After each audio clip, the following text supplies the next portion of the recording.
2. Hello everybody and welcome into this week's Devils in Detail Live. I'm Alyanna, Harina, he's Killian, McClatchey, and we've got a full show for you guys today. The Devils spent a lot of time in the Bay Area this past weekend as football, volleyball, and soccer were all there. And we can't forget about hockey as they started up the season right here in the desert. ASU football is 1-1 for conference play this week after a tough loss against Stanford. I'm here with football reporter Jordan Kay to break down just what's going on with the Sun Devils. Welcome, Jordan. So we're just gonna jump straight into this. Bryce Love, what do you think? Pure domination against the Sun Devil defenders. He's going to be in their nightmares for a long time. And when you look at it, he just ran through gaping hole after gaping hole. You got to give credit to the Stanford offensive line for really just pushing back the ASU front seven. Love just kind of ran all over the ASU defenders. And in what was, they needed to, obviously they knew that Love was the nation's leading rusher. But the other thing is they needed to stop him in part because KJ Costello, Stanford's quarterback on Saturday, was making his first ever collegiate start. If you can hold Love for 1 or 2 quarters, then you got to put all the pressure on Costello. And if Costello's making passes, then that's a better outcome for ASU. But they couldn't do that. There were missed tackles after missed tackles. On most of Love's big runs, there was an ASU defender right there to make the tackle, and either they missed or Love stiff-armed them and just went to the house. So they really got to work on their tackling to hopefully stop some more Pac-12 running backs coming up. All right, so let's take it to the other side of the ball. ASU's offense has been very reliant on the run game. What have you seen from them? Yeah, against Stanford, it was a lot of hit and miss. They ran for over 214 yards. When you look at it, it's not terrible. But when you see how many times they rushed, it's kind of a cause for concern. DeMario Richard rushed 22 times alone for 80 yards. That's about right around 4 yards a carry. It's not terrible, but it's not what you would like to see. The ASU, their largest rush of the game and their largest rush of the season was a Kyle Williams end around. You've got to break, one of your running backs has to break one off eventually if you want to start becoming, if the running game is going to become a threat to other defensive coordinators and opposing defensive coordinators. You've got to start busting out longer runs and start wearing out the other team's defense, wearing out their front seven, so then you can go to Manny Wilkins and N'Keal Harry in the third and fourth quarter and start connecting on longer completions. They did try to go out of the Sparky formation more than we've seen in the past. They used Richard out of it a few times. We haven't seen that too often. They used Balaj, who's kind of made his name out of the Sparky formation. Then we saw wide receiver N'Keal Harry, whose most memorable play of the game came on a little pass where he kind of faked right but didn't run anywhere and then passed it right over the top to CJ French-Love. So they've kind of resorted to a lot of trickeration, which I guess is good to see that Billy Napier and Todd Graham have this creativity in their playbook. But at some point, you've got to just be able to ground and pound and beat the other team's defense right up the middle. All right, so this coming week, the Sun Devils have a bye. But moving forward into the season, what are you expecting to see from the Sun Devils? Well, I look to them for them to improve. They've improved from each game so far. The rush defense hasn't. That's the one area where they've got to get better. They let Rashad Penny go for 200 and something yards. They let Bryce Love go for over 300. If you're going to stop these other Pac-12 backs, you're going to need to improve your front seven. Today at practice, we saw a 4-3 defense. That might be a sign. Obviously, Karan Crump, who was the devil backer, there was no devil backer today. So that might be a sign that they're trying to get bigger up front and to stop the running backs up front and right at the line of scrimmage. Don't even let them get to the secondary. So we'll see if that works. And then on offense, I think they've been pretty solid. Obviously, they need to rush the ball more, but their pass game has been pretty solid. Manny Wilkins has looked just about as good as anyone could have imagined for him. And he's kind of been having a great connection with Kyle Williams, with Jalen Harvey, with N'Keal Harry, and they formed a great relationship on and off the field. And if that continues, ASU's offense should be rolling the rest of the year. Completely agree. I think Manny Wilkins has taken a very big step in his leadership role. But thank you for joining me. Thank you. Pleasure as always. Great stuff. Now, from the field to the ice, ASU hockey is coming off a big 4-1 win against Northern Alberta Institute of Technology. We go to Killian and Josh for more.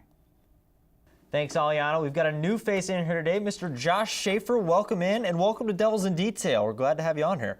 Yeah, thanks so much for having me. I'm really excited. Perfect. Let's get started. We'll talk a little bit. What did you see from this weekend? They opened up with some exhibition games. What did you like from the team?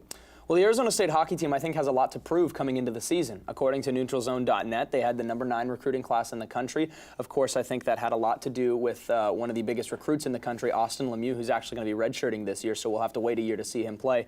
But all in all, I think the team has a lot to prove this year. They struggled a bit last year, but they played against a lot of powerhouses in Division I college hockey here in the United States. So I thought they played well last year. They obviously struggled with some teams, but had some signature wins to their schedule in their last campaign last year. So this year, they do have another tough schedule. They're going up against Michigan later in the year. They've got Penn State, so they do have a lot of tough matchups again. But I'm looking forward to the season. I think they're going to have improved a lot since last year, and I think they have a lot to prove, and I think they will prove a lot of people wrong, and I think they'll turn some heads out here towards the desert. Certainly, and so you mentioned some powerhouses, two very difficult games coming up this weekend with the always strong UMass Amherst. What should we be watching for in these games? Well, last year, ASU actually went to Amherst and took both games from them, both games by a score of 4-1. So I think this is something that, you know, you hope the Devils aren't overlooking this Minutemen team, because they come into this game with a freshman matchup against maybe one of ASU's best freshmen, Johnny Walker. The big matchup I want to see this week is a freshman forward in Johnny Walker for the Devils and a freshman defenseman for the Minutemen in Kalo Makar. He is one of the better young defensemen in the country. He was actually taken 4th overall in the 2017 draft by the Colorado Avalanche. So this freshman to freshman matchup between Walker and Makar is something I really want to watch for. Overall, the Minutemen struggled a lot last season, but this is a much improved team from the 2016-17 year. So this UMass team is not a team to be taken lightly, but I think the Devils are definitely capable of taking at least one, possibly 2 games against UMass. Certainly. Fantastic. Thank you, Josh. We'll now send it over to Alyanna with soccer, who's ready to bring you the latest on that team there. Thanks, Killian. I'm here with soccer reporter Nick Hedges.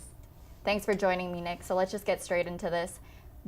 Lots of things to talk about. Big loss against Stanford, 6-0. What went wrong for the Sun Devils? Well, they really got outplayed from the very start. You could tell Stanford was just the much more physical team than ASU. They got off a lot of shots compared with ASU's nearly 0. You really need to get off more shots against a team like Stanford, and at the end of the day, they just got to step up physically. They just got outplayed all over the field, and obviously the score showed it, 6-0 loss. Right.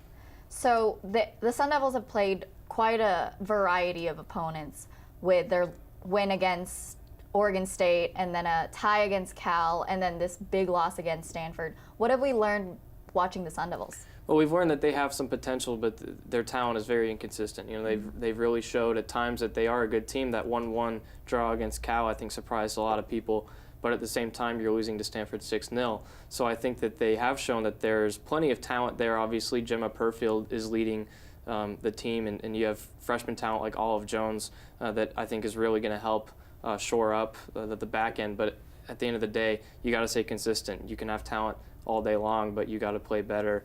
And the 6-0 loss showed it, and I think that they have that capability. They showed it last weekend against Cal. They just got to get more consistent. Right. So coming into this weekend, they're facing 2 very talented California teams, UCLA and USC, USC being the reigning national championship.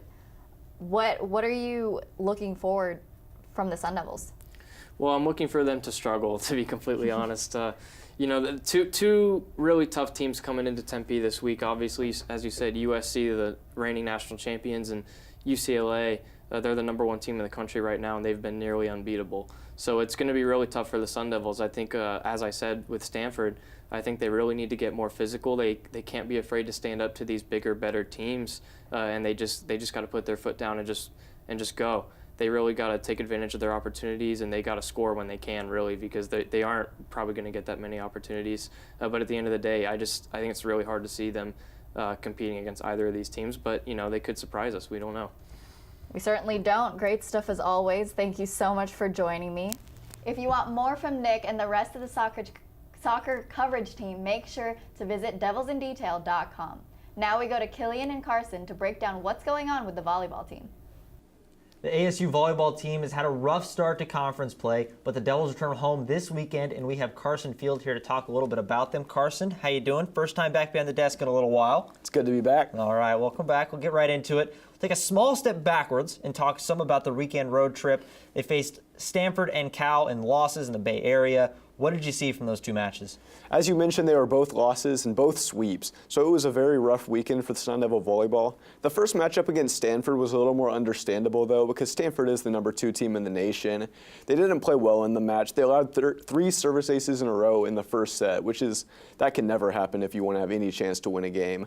And they hit .045 hitting percentage in the first set as well, and that's awful. They played a little better in the third set, and they only lost that one 26-24, but they did not play near well enough to win the match or even a set against Stanford.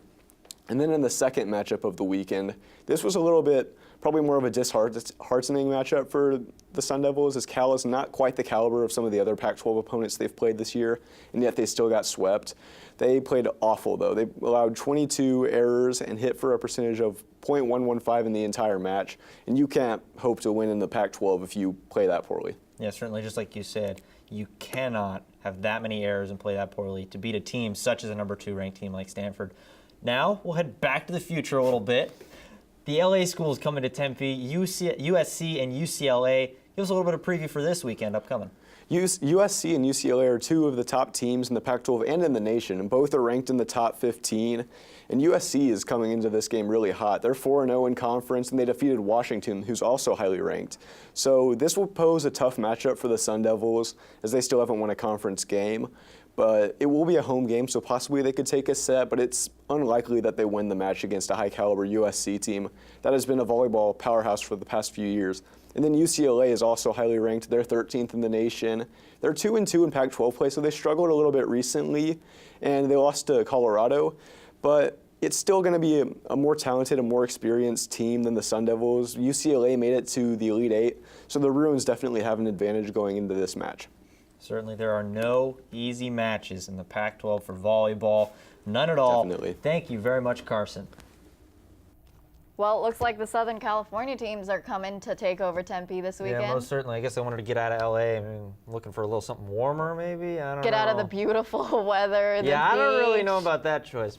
It's Pac-12's fault. There, Scott. Just blame him. Well, thank you all for joining us today. As always, you can follow all our reporters and our coverage of ASU athletics on Twitter at Devils_detail and at devilsindetail.com. We'll see you all next week.